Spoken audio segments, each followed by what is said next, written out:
Hello, good morning, students. Today in 12th class physics, we are starting applications of Biot-Savart's law.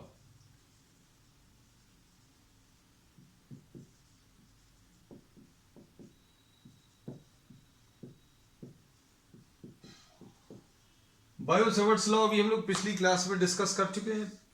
Biot-Savart's law is a law about the magnetic field produced by a current carrying element. अगर कोई छोटा सा current element है,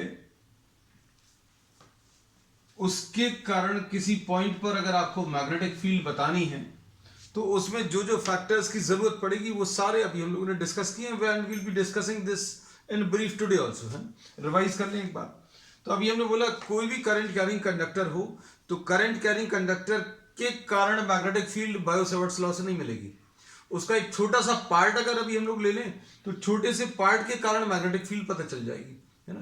तो दोनों में अंतर समझना. सपोज अगर कोई करंट कैरिंग कॉइल है, कोई इतनी बड़ी वायर है किसी और शेप की, सपोज इस शेप का है, तो किसी भी शेप का करंट कैरिंग कंडक्टर अगर है तो magnetic field will not be given by Biot Savart's law.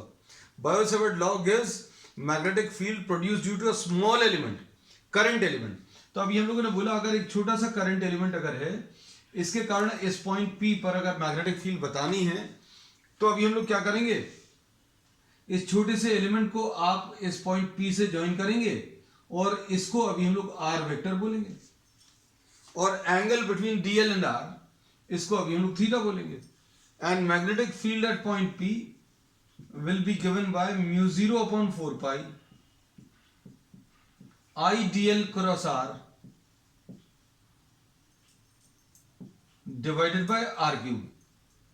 This is the vector form of the bio-Savart's law.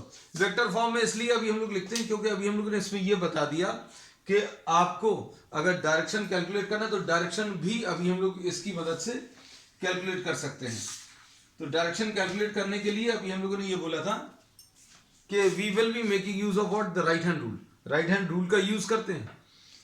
Fingers, you have to curl your fingers of the right hand in the direction of rotation from the first vector towards second vector. dl का direction क्या रहता है? dl का direction वही रहेगा जो current का direction रहेगा. So this is the current element and idl का वही डायरेक्शन रहेगा जो करंट का है. तो करंट का ये डायरेक्शन है. इसको r की तरफ रोटेट करो. तो r की तरफ अगर अभी हम लोगों को रोटेट करना है तो p पॉइंट पर मैग्नेटिक फील्ड का जो डायरेक्शन है that will B given bye the direction of stress thumb which will be perpendicular to paper and inwards. तो अब हम लोग इसमें ये कहते हैं कि magnetic field produce will be given by this relation I dl cross R. अब इसके कारण magnetic field due to different charge configurations अभी हम लोग लेने वाले हैं. तो आज बच्चों सबसे पहले जो अभी हम लोग ले रहे हैं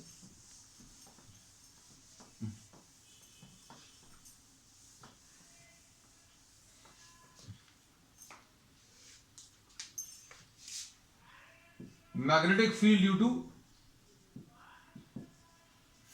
to a straight current carrying conductor.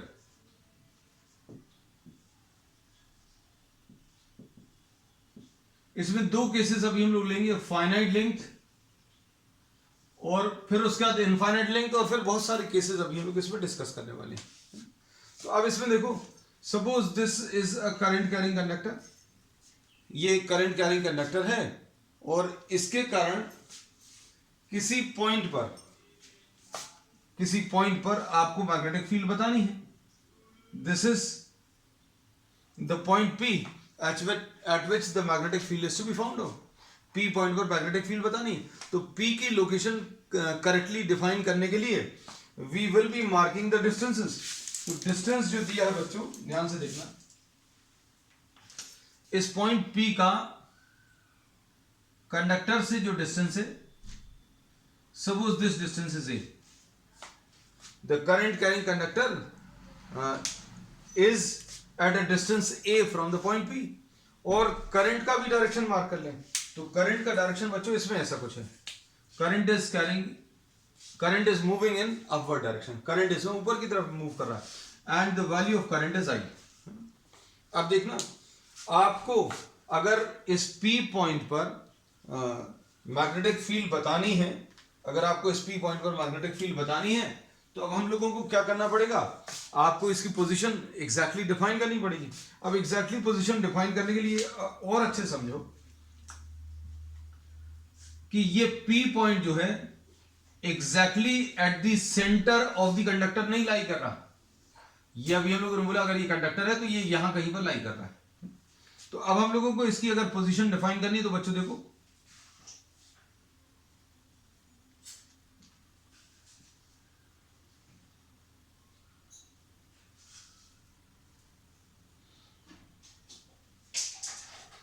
कि जो सबसे नीचे वाला एंड है कंडक्टर का, जो सबसे नीचे वाला एंड है कंडक्टर का, वो इस P पॉइंट से ज्वाइन करें तो इस नॉर्मल के साथ कुछ एंगल बना रहा है।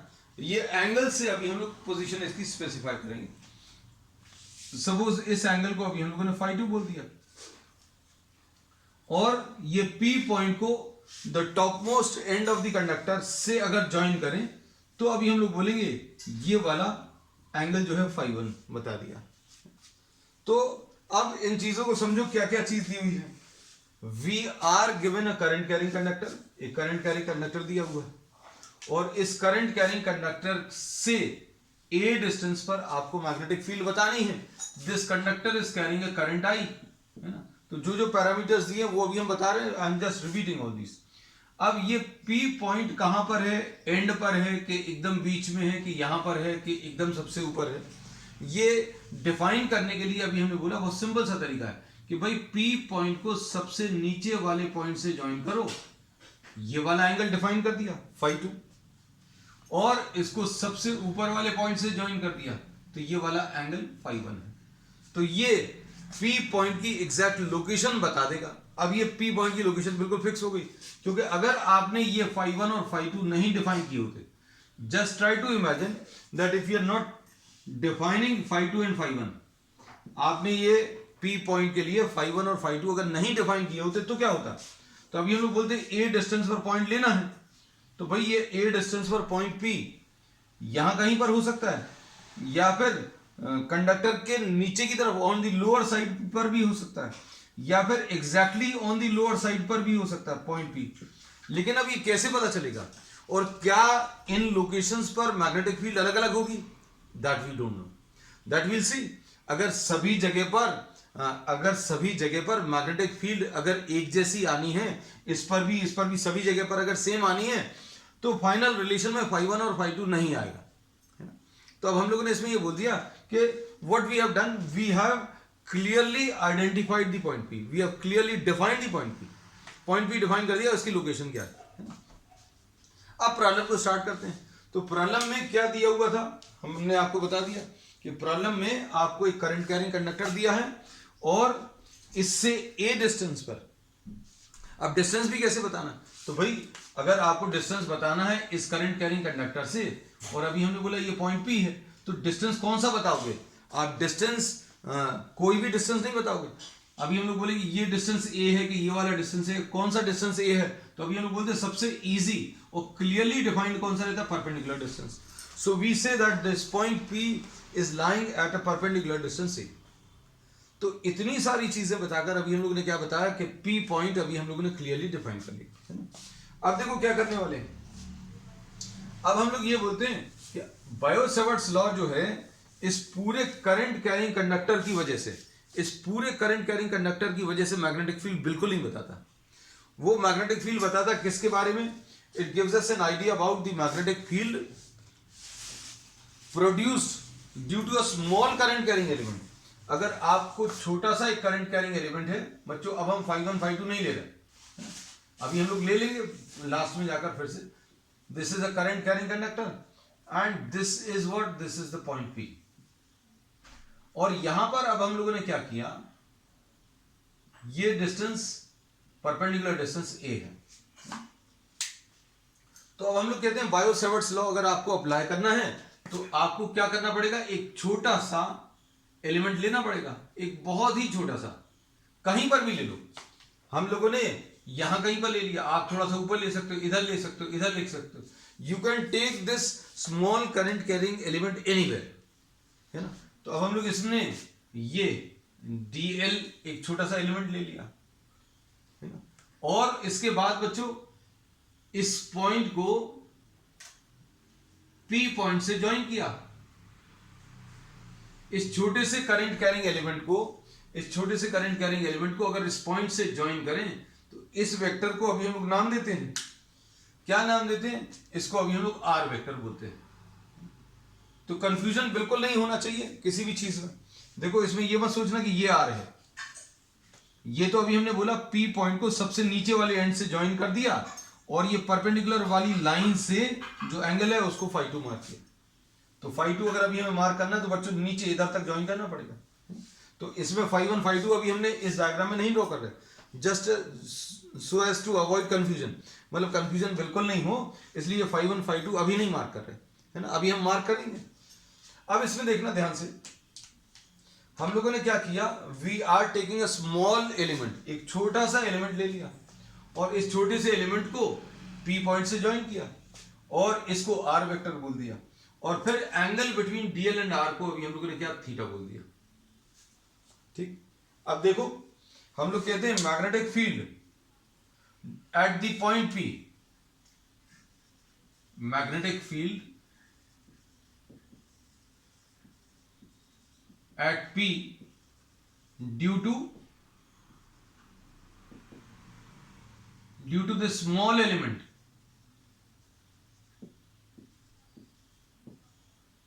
will be equal to mu 0 I dl sin theta divided by 4 pi r square, ऐसा कुछ आए, है ना। अब हम लोग इसमें एक काम कर रहे हैं, वेक्टर है ये तो अभी हमें मालूम है, वेक्टर साइन हटा दे रहे हैं, यूज जहां पर होगा वहां पर यूज कर लेंगे। अब देखो अब क्या करना पड़ेगा, इस छोटे से एलिमेंट की वजह से आपने इस पॉइंट पर मैग्नेटिक फील्ड बता दी, इतनी आई। अब क्या करेंगे, तो बच्चों करना यह है कि आप एक और कोई छोटा सा एलिमेंट ले लो, कोई और छोटा सा एलिमेंट लोगे, इस छोटे से एलिमेंट के कारण P पॉइंट पर मैग्नेटिक फील्ड बता दो, और मैग्नेटिक फील्ड अगर बताना है तो फिर छोटे से एलिमेंट को आपको P पॉइंट से ज्वाइन करना पड़ेगा। तो क्या होगा, R वेक्टर चेंज हो जाएगा, देखो R चेंज होगा। अगर आपने यहां कहीं पर एलिमेंट ले लिया ये छोटा सा एलिमेंट, तो इसमें फिर से R चेंज होगा, R भी चेंज होगा, और बच्चों angle between DL and R ये भी चेंज होगा। So for different small elements the angle between DL and R will change, R will also change. तो अब प्रोसेस क्या है, तो प्रोसेस ये है, एक छोटे से एलिमेंट की वजह से मैग्नेटिक फील्ड निकाली और पूरे कंडक्टर को छोटे छोटे पार्ट्स में डिवाइड किया, हर छोटे पार्ट के लिए मैग्नेटिक फील्ड ऐसे कैलकुलेट करेंगे और ऐसी जितनी भी मैग्नेटिक फील्ड आएगी पॉइंट P पर उन सभी को ऐड कर देंगे। और चूंकि ये वेक्टर है तो वेक्टोरियली ऐड करना पड़ेगा आपको, ये सारे जो वेक्टर्स आएंगे ये सारे वेक्टर्स को ऐड करना पड़ेगा, है ना। तो अब इसमें वेक्टर्स के एडिशन में बहुत ज्यादा प्रॉब्लम नहीं जाती, कब नहीं जाती, जब सारे वेक्टर्स एक ही डायरेक्शन में। भाई अभी हम लोगों ने यही बताया कि ये मैग्नेटिक फील्ड एक वेक्टर है, और अगर आपने ये छोटा एलिमेंट ऐसे सारे छोटे एलिमेंट्स के कारण P पॉइंट पर मैग्नेटिक फील्ड निकाली और उन सबको ऐड किया तो सारी मैग्नेटिक फील्ड वेक्टर है। तो सारी मैग्नेटिक फील्ड वेक्टोरियली ऐड करनी है, लेकिन ये सारे के सारे वेक्टर्स बच्चों किस डायरेक्शन में आएंगे, perpendicular to paper and inwards. ये देखो DL और ये R, तो DL को R की तरफ घुमाओ तो ये अंदर की तरफ आएगा, इसके कारण अगर आप लोगे तो ये DL है ये R है, तो DL को R की तरफ घुमाओ, all the vectors will be pointing in same direction. और डायरेक्शन कौन सा रहेगा, P पॉइंट पर perpendicular to paper and inwards. तो एडिशन में वेक्टर एडिशन या स्केलर एडिशन यहां पर एक जैसा रहेगा। क्यों, क्योंकि अभी हमने बोला अगर एक वेक्टर 4 न्यूटन है और एक और वेक्टर 3 न्यूटन है, लेकिन ये इसी डायरेक्शन में, तो आप जैसे स्केलर्स को ऐड करते हो वैसे ही अभी आप इनको ऐड कर लो। प्रॉब्लम तो जब जाती है जब इनके डायरेक्शंस अलग अलग हो, तो डायरेक्शंस अगर अलग अलग है तो वेक्टर्स को ऐड करने में दिक्कत जाती है। So we will not be having the issue of adding the vectors, है ना। तो एक पार्ट तो खत्म हो गया, एक समस्या ये खत्म हो गई। समस्या पहले अभी हमने बताई क्या, कि भैया यहां पर एक छोटा सा एलिमेंट, इसके कारण मैग्नेटिक फील्ड, फिर अगला छोटा सा एलिमेंट, इसके कारण मैग्नेटिक फील्ड। तो मैग्नेटिक फील्ड जितने भी छोटे छोटे एलिमेंट्स हैं सबके कारण निकालेंगे और सबको ऐड करेंगे। तो ऐड करने में प्रॉब्लम क्या जा रही थी, हमने बोला सारे के सारे वेक्टर्स हैं, वेक्टोरियली ऐड करना है, लेकिन ये सारे वेक्टर्स एक ही डायरेक्शन में, और डायरेक्शन क्या है, perpendicular to the paper and inwards, perpendicular to paper and inwards. हम आप लोगों के लिए लिख रहे हैं पेपर, हमारे लिए अगर लिखना तो ये पेपर की जगह बोर्ड आएगा, perpendicular to board and inwards. चलो अब आ जाएं आगे। अब देखो, अब एडिशन में वेक्टर्स कोई समस्या नहीं देने वाला, ये तो पता चल गई। अब हम लोगों ने ये कहा कि जब आप ऐड कर रहे हो इनमें, तो for different small elements, for different current elements,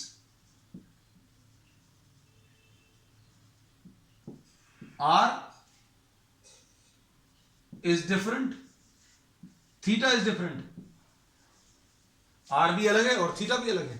तो अब हम लोग इसमें ये बोलेंगे बच्चों, यहां पर तो देखने में दो प्रॉब्लम्स, दो वेरिएबल्स दिख रहे हैं, तो अब हमें क्या करना है, इस पूरे प्रॉब्लम को एक सिंगल वेरिएबल में चेंज करना है। अच्छे से समझना बच्चों ध्यान से, हमने क्या बोला, इस प्रॉब्लम को अब हम लोग एक सिंगल वेरिएबल के टर्म्स में चेंज करेंगे। अब सिंगल वेरिएबल के टर्म्स में कैसा चेंज करेंगे वो देखना अच्छे से, इसको थोड़ा सा बड़ा कर देना ताकि कंफ्यूजन नहीं हो। चलो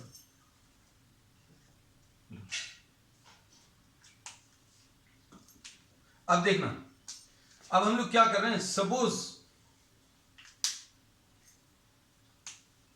the length from this point, यहां से लेकर इधर तक का जो डिस्टेंस है उसको एल मार्क कर रहे हैं।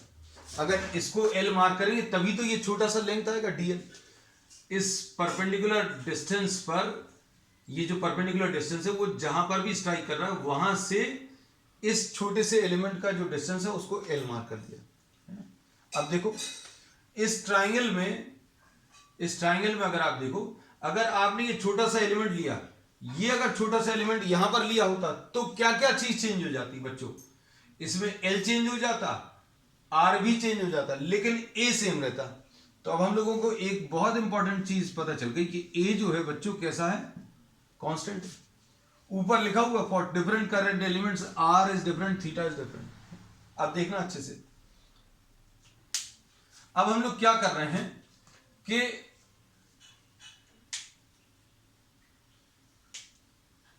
इस वाले एंगल को हम लोग फाई लिख दे रहे हैं, इस वाले एंगल को अभी हम लोगों ने फाई लिख दिया। ये फाई जो है चेंज होगा, इस छोटे एलिमेंट के लिए अगर आप ज्वाइन करोगे तो फाई की वैल्यू अलग आएगी, और नीचे अगर आपने एलिमेंट लिया होता तो उसके लिए फाई की वैल्यू और अलग आती है ना। तो phi is the variable, phi भी इसमें एक वेरिएबल है।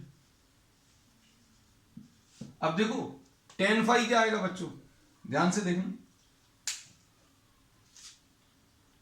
tan phi will be equal to, tan phi will be perpendicular divided by base, L divided by A।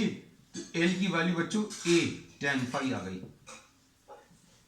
L की वैल्यू कितनी आ गई, A tan phi। अब dl by d phi क्या आ जाएगा, dl by d phi, differentiate कर लो इसको, differentiate क्यों कर रहे हैं ये सब कुछ अभी समझ में आएगा। dl by d phi ये कितना आएगा, A sec square phi, तो dl की वैल्यू कितनी आ जाएगी, a sec square phi d phi, ऐसा कुछ हो गया। तो ये देखो ये वाली वैल्यू ध्यान रखना, dl को अभी हम लोगों ने किसके टर्म्स में एक्सप्रेस कर दिया, इस dl को अभी हमने एक्सप्रेस कर दिया किसके टर्म्स में, a और phi, किसके टर्म्स में, a और phi। a इसमें से कांस्टेंट है, phi जो है वो वेरिएबल है। अब देखना अच्छे से, एक चीज अभी हम लोगों ने कर ली, कौन सी वाली चीज कर ली, ये dl के बारे में बात कर लिया।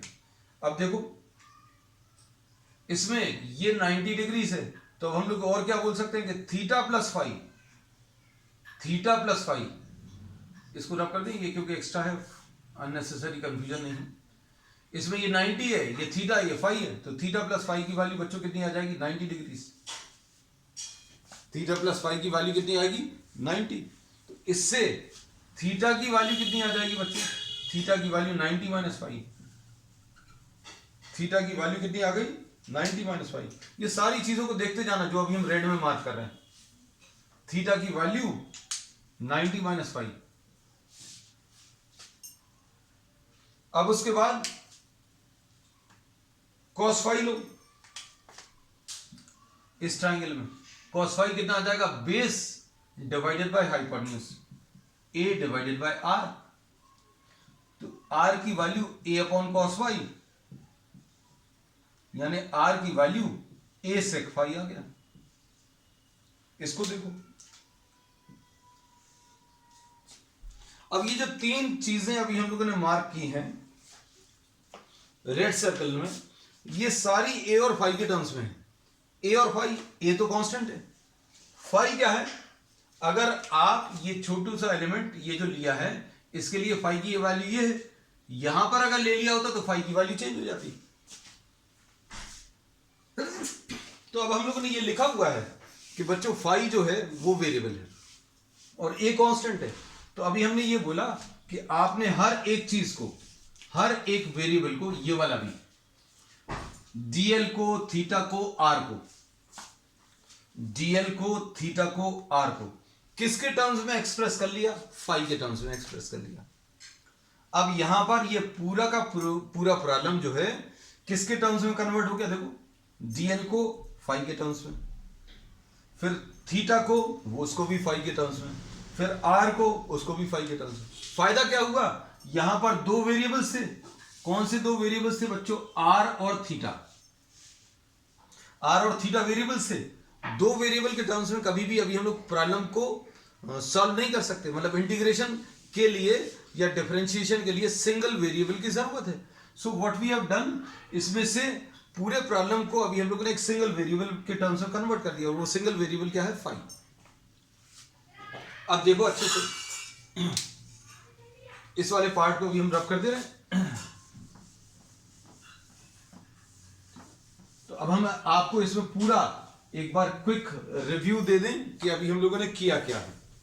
हम लोगों को ये स्ट्रेट करंट कैरिंग कंडक्टर दिया है, इसके थ्रू करंट आई पास हो रहा है, इसके थ्रू करंट आई पास हो रहा है और यहां कहीं पर,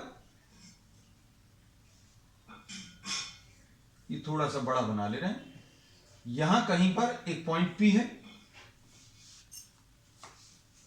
और आपको इस पॉइंट पी पर, जो कि इस कंडक्टर से ए डिस्टेंस पर लाई कर रहा है, यहां पर आपको मैग्नेटिक फील्ड बतानी है ना। तो अब हम लोगों ने क्या किया बच्चों, यहां पर मैग्नेटिक फील्ड बताने के लिए हम लोगों ने एक छोटा सा एलिमेंट ले लिया। This is a small current carrying element और इस स्मॉल करंट कैरिंग एलिमेंट को हम लोगों ने इससे ज्वाइन कर दिया और इसको आर बोला और इन दोनों के बीच में एंगल थीटा बोला।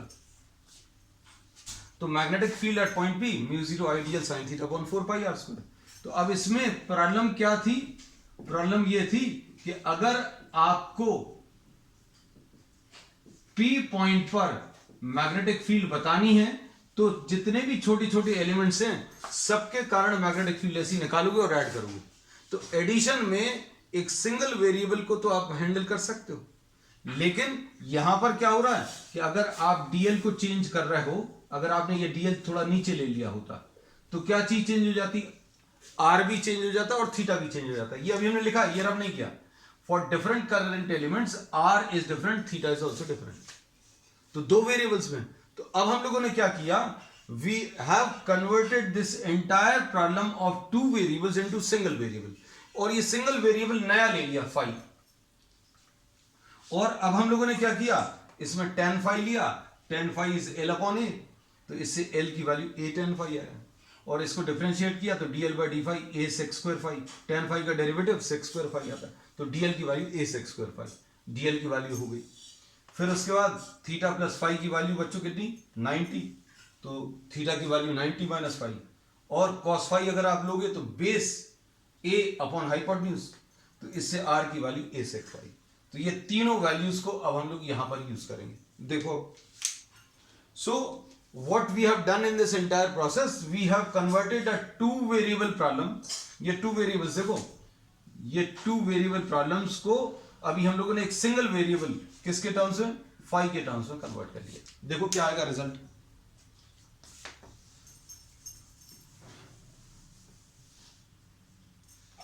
Magnetic field at point P बच्चों कितना मिलेगा, म्यू 0/4 है। Magnetic field at point p mu 0/4 I DL. DL की वैल्यू कितनी आ गई, a sec² फाई, ये हो गया। साइन थीटा, साइन डीएल की वैल्यू थोड़ी सी गड़बड़ लिखी है, a sec² phi d phi है बच्चों, ठीक कर लिया, डी फाई। उसके साइन थीटा, तो ये साइन लिखा, थीटा की वैल्यू, थीटा की ये वैल्यू कितनी है 90 - फाई,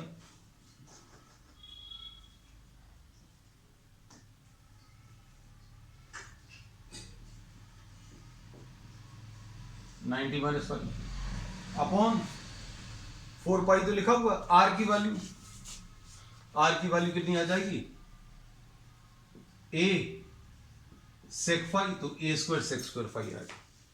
अब देखो इसमें sec² फाई और sec² फाई ये कैंसिल होगा, एक a से कैंसिल होगा, और ये आ जाएगा mu 0I/4 pi a, mu 0I/4 pi a, और ये आ गया साइन 90 - थीटा यानी cos फाई, साइन 90 - फाई को cos फाई लिख दिया, और ये डी फाई। देखो कितना कॉम्प्लिकेटेड सा रिलेशन था, ये एक सिंपल से रिलेशन में चेंज हो गया। मैग्नेटिक फील्ड, तो मैग्नेटिक फील्ड अगर आपको पी पॉइंट के पर बतानी है तो magnetic field at point P अब किसके टर्म्स में आई है, देखो आई, ये तो सारे एलिमेंट्स के लिए, इसके लिए भी सेम रहेगा, इसके लिए भी, सबके लिए आई कांस्टेंट है। ए ये परपेंडिकुलर डिस्टेंस है, ये भी कांस्टेंट है, 4 पाई ये भी कांस्टेंट है, सिर्फ फाई चेंज होगा। Phi is the only variable, phi is the only variable which is left. अब total magnetic field at P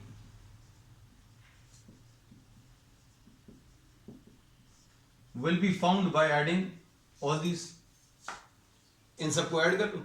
अब एडिशन में बच्चों देखो म्यू 0I/4 पाई a, और ये cos फाई, और ये डी फाई, कहां से कहां तक। अब ये फाई की वैल्यू कहां से कहां तक है, ये इंपॉर्टेंट है। अब हम लोगों ने बोला फाई की वैल्यू बच्चों यहां नीचे, सबसे नीचे वाले एलिमेंट के लिए, अगर आपने ये वाला एलिमेंट लिया तो इसके लिए फाई की वैल्यू कितनी दी है, फाई 2, और सबसे ऊपर वाला जो एलिमेंट है उसके लिए फाई की वैल्यू कितनी है, phi 1।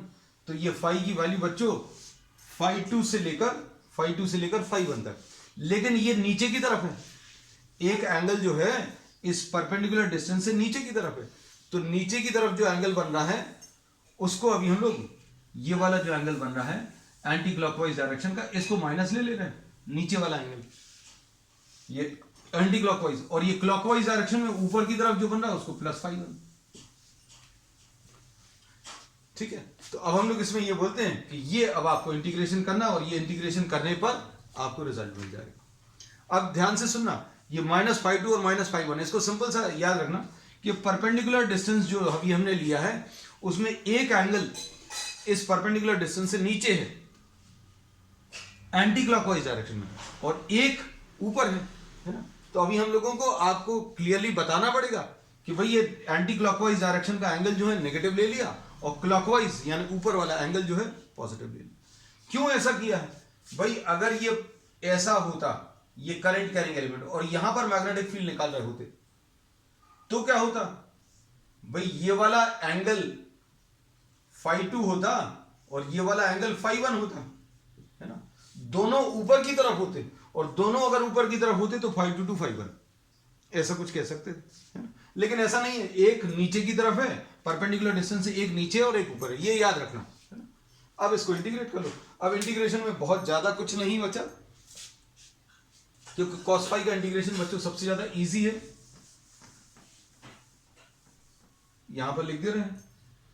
So magnetic field at point P, total magnetic field at point P, ये म्यू 0I अपॉन 4πa, ऐसा कुछ आएगा। और इधर integration of cos phi d phi, और माइनस फाई 2 से plus phi 1, mu 0 I upon 4πa। cos phi का integration बच्चों कितना आता है, साइन फाई, और ये साइन फाई कहां से कहां तक, माइनस फाई 2 से फाई 1 तक। cos फाई का इंटीग्रेशन कर दिया। अब क्या करते हैं लिमिट्स का, पहले अपर वैल्यू ले लो, mu 0 I upon 4πa sine phi 1 minus sine of phi की जगह पहले अपर वैल्यू रख दी, फिर लोअर वाली वैल्यू, तो mu 0 I upon 4πa sine phi 1 plus sine phi 2, ये रिलेशन आ गया magnetic field at point P. बस इस रिलेशन को याद रखना है, और रिलेशन को याद रखना है, साथ में ये भी याद रखना है कि इसमें इसको डिराइव करते समय हमने फाई 2 जो है नीचे वाला एंगल लिया था, और फाई 1 कौन सा है, परपेंडिकुलर डिस्टेंस से ऊपर वाला एंगल। ये याद रखना हमेशा कि ए, इसमें दो चीजें, ए जो है परपेंडिकुलर डिस्टेंस है, और दूसरी चीज फाई 2 जो है परपेंडिकुलर डिस्टेंस से नीचे की तरफ है, और फाई 1 जो है परपेंडिकुलर डिस्टेंस से ऊपर की तरफ है ना। अब इसके बाद अब इसका डायरेक्शन की बात आएगी। अब बच्चों डायरेक्शन कैसे मिलेगा, अगर करंट इसमें ऐसा कुछ जा रहा है, करंट इसमें ऊपर की तरफ जा रहा है, तो ये जो छोटा सा एलिमेंट अभी हम लोगों ने लिया था, इस छोटे से एलिमेंट के कारण इस पॉइंट पर अगर आपको मैग्नेटिक फील्ड बतानी है, ये देखो इधर बता देना, ये डीएल है, ये आर है, तो आप बच्चों डीएल को आर की तरफ घुमाओ। हम लोग यही तरीका लेते हैं कि भाई डीएल को आर की तरफ घुमाइए, और जैसा भी रोटेशन आएगा वैसे आप कर्ल ऑफ द फिंगर्स ले लो। ये डीएल है, डीएल पे फिंगर्स ले लो, है ना, या तो ऐसी ले सकते हो या ऐसी ले सकते हो। ये देखो किसी ने बोला अब डायरेक्शन निकालना है, तो डीएल को आप डीएल को सॉरी फिंगर्स को डीएल के डायरेक्शन में ले लो, या तो ऐसा हो सकता है या ऐसा हो सकता है ना। तो अब हम लोगों को क्या करना पड़ेगा बच्चों, देखो अगर ऐसा कुछ लें, ये डीएल का डायरेक्शन, ये डीएल का ये डायरेक्शन है, ऐसा नहीं है, डीएल का ये डायरेक्शन है, ऐसा भी ले सकते हैं, ऐसा भी ले सकते हैं, ऐसा या ऐसा, है ना, क्योंकि दोनों में डीएल के डायरेक्शन में फिंगर्स आ गई। अब कर्ल करो, किसकी तरफ कर्ल करो, आर की तरफ, तो भैया आर की तरफ अगर कर्ल करना है तो ऐसा तो नहीं घुमा पाएंगे, तो अभी हम लोग इसको नेचुरल कर्ल जो है ऐसा कुछ आएगा, तो थंब का जो डायरेक्शन आएगा वो अंदर की तरफ, तो मैग्नेटिक फील्ड का जो डायरेक्शन आएगा that will be perpendicular to paper and inwards. So direction of this magnetic field is perpendicular to paper and inwards। अब इसमें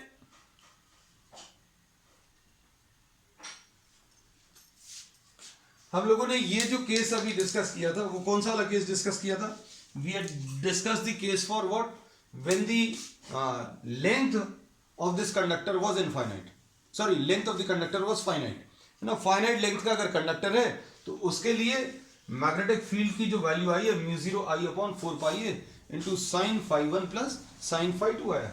अब अच्छे सुनना, अब इसमें बहुत सारे केसेस बनते हैं बच्चों, हम कुछ कुछ चीजें आपको बता दे रहे हैं।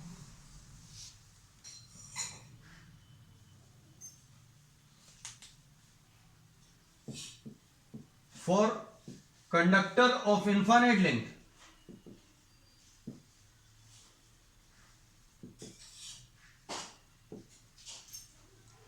अगर कंडक्टर आपने इनफाइनाइट लेंथ का ले लिया तो मैग्नेटिक फील्ड कितनी आएगी, ये भी कैलकुलेट की जा सकती है। और ये कैसे कैलकुलेट की जा सकती है, देखना ध्यान से, इसमें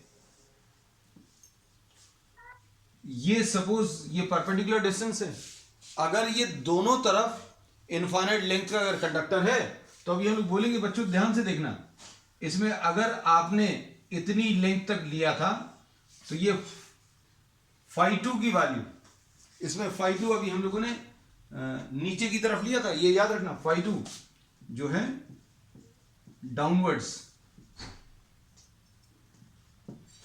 डाउनवर्ड डायरेक्शन का एंगल है, phi1 जो है अपवर्ड, डाउनवर्ड यानी एंटी क्लॉकवाइज, और ये अपवर्ड परपेंडिकुलर डिस्टेंस से ऊपर यानी क्लॉकवाइज डायरेक्शन। अब इसमें अभी हम लोगों ने ये बोला कि अगर आपने ये phi2 जो है, अगर आपने ये फाइनाइट लेंथ का कंडक्टर लिया है, इसको अच्छे से समझना, इसमें ये फाई जो है ऐसा कुछ आएगा। अगर आपने ये लेंथ नीचे की तरफ बढ़ा दी तो क्या होगा, ये फाई की वैल्यू बढ़ जाएगी। अगर आपने और बड़ा ले लिया तो ये फाई की वैल्यू और बड़ी हो जाएगी। और अगर नीचे की तरफ ले लिया, इमेजिन करना पड़ेगा बच्चों, बहुत सारी चीजें इमेजिनेशन से आएंगी। जैसे अभी हमने ये पी पॉइंट लिया, अगर इधर तक की लेंथ थी तो ये phi2 बना हुआ था। हमने बोला ये नीचे की तरफ अगर यहां तक होता तो phi2 की वैल्यू बड़ी आती। अगर ये कंडक्टर नीचे की तरफ और बड़ा होता तो phi2 की वैल्यू और भी ज्यादा बड़ी आती। तो जब ये इनफाइनाइट लेंथ का हो जाएगा तो ये एंगल नियरली कितना 90 डिग्री हो जाएगा। तो अब हम लोग बोलेंगे for infinite length on the lower side, for infinite length on the lower side phi2 की वैल्यू 90 डिग्री आएगी। और ऊपर की तरफ अगर आप देखें तो ऐसे ही ऊपर की तरफ होगा, ये phi1 है। अगर ये ऊपर की तरफ यहां तक ना होकर मान लीजिए यहां तक होता कंडक्टर, तो ये phi1 की वैल्यू पहले से ज्यादा आती। अब ये अगर और बड़ा होता तो phi1 की वैल्यू और भी बड़ी आती। और अगर ये ऊपर इंफिनिटी तक है तो phi1 की वैल्यू बच्चों कितनी 90 डिग्री आएगी। तो इनफाइनाइट लेंथ के कंडक्टर के लिए phi1 और phi2 दोनों की वैल्यू 90 डिग्री आएगी। तो अब हम लोग एक स्पेशल केस बनाकर लिख लेना, for infinite length on both sides phi1 is equal to 90 degrees and phi2 is equal to 90 degrees. रख लो magnetic field at point P mu 0 I upon 4 pi A sine 90 और प्लस साइन 90, और sign 90 plus sign 90 मतलब ये 1 आ जाएगा, ये भी 1 आ जाएगा। तो ये आ जाएगा mu 0 I upon 4 pi A into 2 आएगा। तो मैग्नेटिक फील्ड कितनी आ जाएगी बच्चों,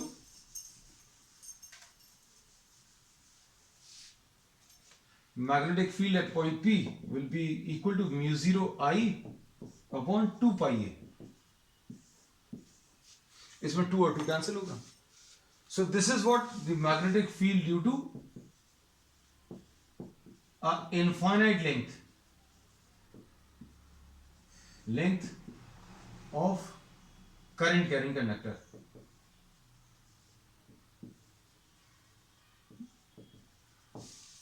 ठीक है। अब इसमें बहुत सारे कुछ और केसेस भी हैं, वो फाइनाइट लेंथ में अभी हम लोग उसके लिए एक अलग से सेशन लेंगे, and will continue with that topic on the next one. That's all for today.